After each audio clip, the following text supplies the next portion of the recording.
வணக்கம். மாநிலச் செய்திகள் வாசிப்பவர் கோபாலகிருஷ்ணன்.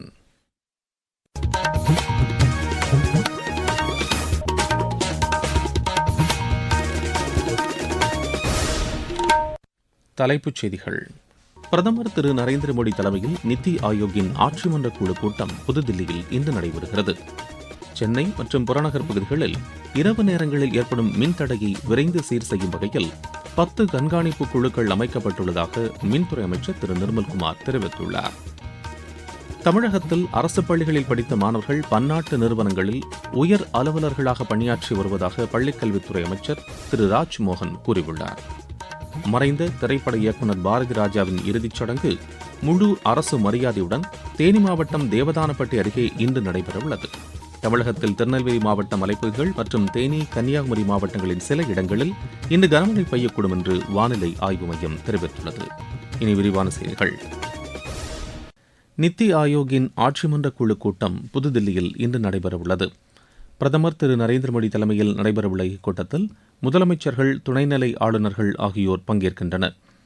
2047ஆம் ஆண்டுக்குள் வளர்ச்சியடைந்த இந்தியா என்ற இலக்கை அடையும் நோக்கில் அனைவரையும் உள்ளடக்கிய வளர்ச்சி என்பது இந்த ஆண்டு நித்தி ஆயோக் கூட்டத்தின் கருப்பொருளாகும். வயது, பிராந்தியம், பாலினம் அல்லது சமூக பொருளாதார பின்னணி பேதம் இல்லாமல் அனைவரது நல்வாழ்விலும் வளர்ச்சியிலும் கவனம் செலுத்த வேண்டும் என்பதே இதன் நோக்கமாகும். இந்நோக்கத்தை அடைவதற்கான அணுகுமுறை குறித்து இந்த ஆட்சி மன்ற குழு கூட்டத்தில் விவாதிக்கப்பட உள்ளது. நாட்டில் தொழில் முனைவை ஊக்குவித்தல், திறன் மேம்பாட்டை அதிகரித்தல், வேலைவாய்ப்பை உருவாக்குதல், சுகாதாரம், ஊட்டச்சத்து, நலவாழ்வு ஆகியவற்றுக்கான நடவடிக்கைகள் குறித்து இக்கூட்டத்தில் விவாதிக்கப்பட உள்ளது. கடந்த டிசம்பர் மாதம் நடைபெற்ற தலைமைச் செயலாளர்கள் மாநாட்டின் பரிந்துரைகள் குறித்து இந்த நித்தி ஆயோக் கூட்டத்தில் விவாதிக்கப்படும் என்று எமது செய்தியாளர் தெரிவிக்கிறார். சென்னை மற்றும் புறநகர் பகுதிகளில் இரவு நேரங்களில் ஏற்படும் மின்தடையை விரைந்து சீர் செய்யும் வகையில் 10 கண்காணிப்பு குழுக்கள் அமைக்கப்பட்டுள்ளதாக மின்துறை அமைச்சர் திரு நிர்மல்குமார் தெரிவித்துள்ளார். இதுகுறித்து செய்தியாளர்களிடம் பேசிய அவர், அனைத்து மண்டலங்களிலும் இரவு நேர ரோந்து பணிக்காக 125 வாகனங்களின் சேவை தொடங்கப்பட்டுள்ளதாக கூறினார். இப்பணிக்காக 500க்கும் மேற்பட்ட பொறியாளர்கள், களப்பணியாளர்கள் உள்ளிட்டோர் நியமிக்கப்பட்டுள்ளதாகவும் அவர் தெரிவித்தார். மின்தடை குறித்து பெறப்படும் புகார்கள் மற்றும் சமூக வலைதளங்களில் வெளியாகும் தகவல்கள் தொடர்ந்து கண்காணிக்கப்பட்டு உடனடி நடவடிக்கை எடுக்கப்பட்டு வருவதாக அவர் கூறினார். கடந்த 10 நாட்களாக சில பகுதிகளில் ஒரே மாதிரியான மின்தடை சம்பவங்கள் மீண்டும் மீண்டும் நடைபெறுவதால் அவற்றின் பின்னணி குறித்து ஆய்வு மேற்கொள்ளப்பட்டு வருவதாக அவர் தெரிவித்தார். அண்மையில் காற்றாலை மின் உற்பத்தி குறைந்த காரணத்தால் அதிக பயன்பாடு உள்ள நேரங்களில் சில இடங்களில் தற்காலிக பாதிப்பு ஏற்பட்டுள்ளதாக அவர் கூறினார். எனினும் மாநிலத்தில் போதுமான மின் உற்பத்தி உள்ளதாகவும் அவர் தெரிவித்தார். மின் விநியோக பிரச்சினைகள் விநியோக அமைப்பில் ஏற்பட்ட தொழில்நுட்ப பிரச்சினைகளால் ஏற்பட்டதாகவும் மின் பற்றாக்குறையால் ஏற்படவில்லை என்றும் திரு நிர்மல்குமார் குறிப்பிட்டார். தமிழகத்தில் அரசு பள்ளிகளில் படித்த மாணவர்கள் பன்னாட்டு நிறுவனங்களில் உயர் அலுவலர்களாக பணியாற்றி வருவதாக பள்ளிக்கல்வித்துறை அமைச்சர் திரு ராஜ்மோகன் தெரிவித்துள்ளார்.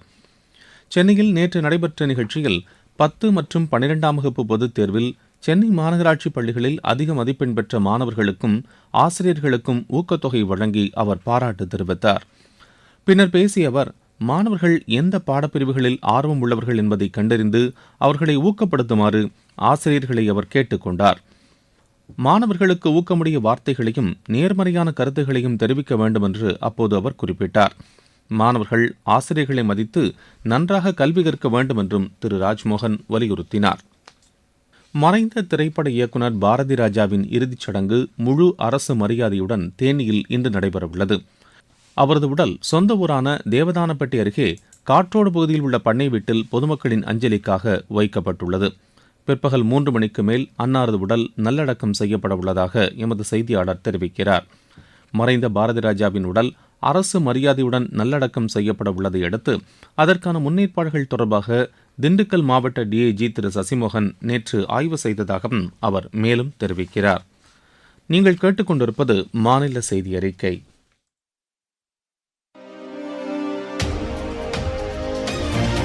ஊரக வளர்ச்சிக்கான புதிய அத்தியாயம். வளர்ச்சியடைந்த இந்தியாவிற்கான ஊரக வேலைவாய்ப்பு உறுதி மற்றும் வாழ்வாதார சட்டம் ஜூலை மாதம் 1ஆம் தேதி முதல் செயல்பாட்டுக்கு வருகிறது. இந்த சட்டம் வருடத்திற்கு 125 நாட்கள் வேலையை உறுதி செய்கிறது. இதில் வாரந்தோறும் ஊதியம் வழங்கப்படுவது கட்டாயமாக்கப்பட்டுள்ளது. பணி முடிந்த 15 நாட்களுக்குள் ஊதியம் வழங்குவதை உறுதி செய்வதற்கான அம்சங்களும் இதில் இடம்பெற்றுள்ளன. ஊதியம் காலதாமதமாக வழங்கப்பட்டால் அதற்கான இழப்பீட்டுத் தொகைக்கும் இதில் வகை செய்யப்பட்டுள்ளது. வளர்ச்சியடைந்த இந்தியாவிற்கான பயணத்தில் மோடி அரசு தொடரும் சீர்திருத்த நடவடிக்கைகள்.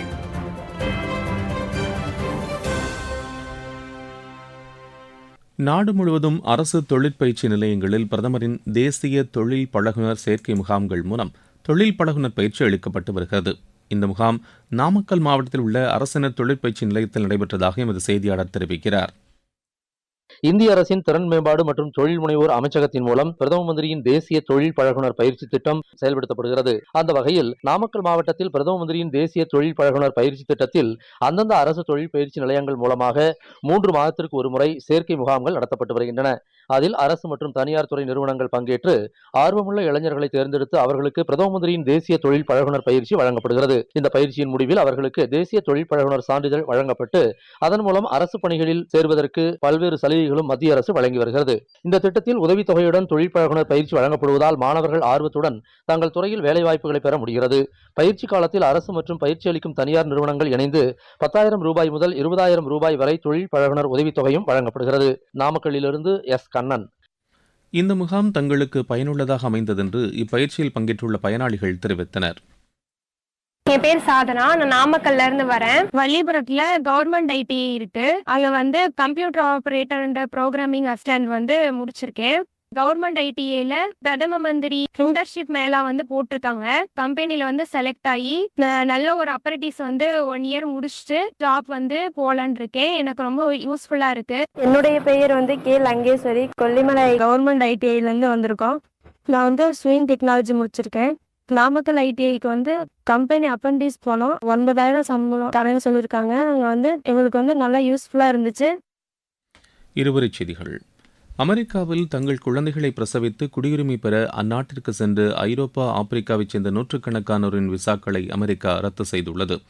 பல்கேரியா சென்றுள்ள வெளியுறவு அமைச்சர் திரு ஜெய்சங்கர் அந்நாட்டு பிரதமர் திரு ரூமன் ராடேவை சந்தித்து இருதரப்பு பேச்சு நடத்தினார்.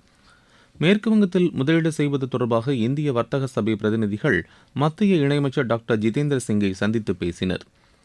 இந்தியாவிலிருந்து மாம்பழங்களை இறக்குமதி செய்வதற்கு நேபாள அரசு எந்தவித தடையும் விதிக்கவில்லை என்று மத்திய அரசு தெரிவித்துள்ளது. மயிலாடுதுறை ஆட்சியர் அலுவலகத்தில் அனைத்து துறை வளர்ச்சிப் பணிகள் தொடர்பான ஆய்வுக் கூட்டம் அமைச்சர் திரு வெங்கடரமணன் தலைமையில் நடைபெற்றது. விழுப்புரம் மாவட்டம் முண்டியம்பாக்கம் அரசு மருத்துவக் கல்லூரி மருத்துவமனையின் பட்டமளிப்பு விழாவில் மருத்துவ படிப்பு முடித்த 90 பேருக்கு அமைச்சர் திரு அருண்ராஜ் பட்டங்களை வழங்கினார். 10ஆம் வகுப்பு துணைத் தேர்வு எழுத சிறப்பு அனுமதி திட்டத்தில் விண்ணப்பிப்பதற்கான கால அவகாசம் இன்று வரை நீட்டிக்கப்பட்டுள்ளது. விருதுநகர் மாவட்டம் ராஜபாளையம் அருகே சட்டவிரோதமாக பட்டாசு கருந்தெறியை தயாரித்தபோது ஏற்பட்ட விபத்தில் பெண் தொழிலாளர் ஒருவர் உயிரிழந்தார். ராணிப்பேட்டையில் வேளாண் துறை, வேளாண் வணிகம், விதை சான்றளிப்பு தொடர்பாக செயல்படுத்தப்படும் திட்டங்கள் குறித்த ஆய்வுக் கூட்டம் ஆட்சியர் திருமதி பிரியா தலைமையில் நடைபெற்றது. வேலூர் மாவட்டம் அணைக்கட் அருகே காவல்துறை அதிகாரி போல போலியாக சீருடை அணிந்திருந்த பெண் ஒருவரை காவல்துறையினர் கைது செய்தனர். திருவள்ளூர் மாவட்டத்தில் ரயில்வே மேம்பாலப் பணிகள் மற்றும் பல்வேறு வளர்ச்சித் திட்டப் பணிகளை ஆட்சியர் திருமதி கவிதா நேரில் பார்வையிட்டு ஆய்வு செய்தார். சென்னையில் உள்ள 19 மண்டலங்களில் நாளை மறுநாள் பொது விநியோக திட்ட மக்கள் குறைதீர் முகாம் நடைபெறவுள்ளது. தமிழகத்தில் திருநெல்வேலி மாவட்டம் மலைப்பகுதிகள் மற்றும் தேனி, கன்னியாகுமரி மாவட்டங்களின் சில இடங்களில் இன்று கனமழை பெய்யக்கூடும் என்று வானிலை ஆய்வு மையம் தெரிவித்துள்ளது. சேலம், தருமபுரி, கிருஷ்ணகிரி, திருப்பத்தூர், வேலூர், ராணிப்பேட்டை, திருவள்ளூர், காஞ்சிபுரம், செங்கல்பட்டு மாவட்டங்களின் சில பகுதிகளில் மிதமான மழை பெய்யக்கூடும் என்றும் வானிலை ஆய்வு மையம் கூறியுள்ளது. மீண்டும் தலைப்புச் செய்திகள். பிரதமர் திரு நரேந்திர மோடி தலைமையில் நித்தி ஆயோக்கின் ஆட்சிமன்ற குழு கூட்டம் புதுதில்லியில் இன்று நடைபெறுகிறது. சென்னை மற்றும் புறநகர் பகுதிகளில் இரவு நேரங்களில் ஏற்படும் மின்தடையை விரைந்து சீர் செய்யும் வகையில் 10 கண்காணிப்பு குழுக்கள் அமைக்கப்பட்டுள்ளதாக மின்துறை அமைச்சர் திரு நிர்மல்குமார் தெரிவித்துள்ளார். தமிழகத்தில் அரசு பள்ளிகளில் படித்த மாணவர்கள் பன்னாட்டு நிறுவனங்களில் உயர் அலுவலர்களாக பணியாற்றி வருவதாக பள்ளிக்கல்வித்துறை அமைச்சர் திரு ராஜ்மோகன் கூறியுள்ளார். மறைந்த திரைப்பட இயக்குநர் பாரதி ராஜாவின் இறுதிச் சடங்கு முழு அரசு மரியாதையுடன் தேனி மாவட்டம் தேவதானப்பட்டி அருகே இன்று நடைபெறவுள்ளது. தமிழகத்தில் திருநெல்வேலி மாவட்ட மலைப்பகுதிகள் மற்றும் தேனி, கன்னியாகுமரி மாவட்டங்களின் சில இடங்களில் இன்று கனமழை பெய்யக்கூடும் என்று வானிலை ஆய்வு மையம் தெரிவித்துள்ளது. இத்துடன் இந்த செய்தி அறிக்கை நிறைவு பெறுகிறது.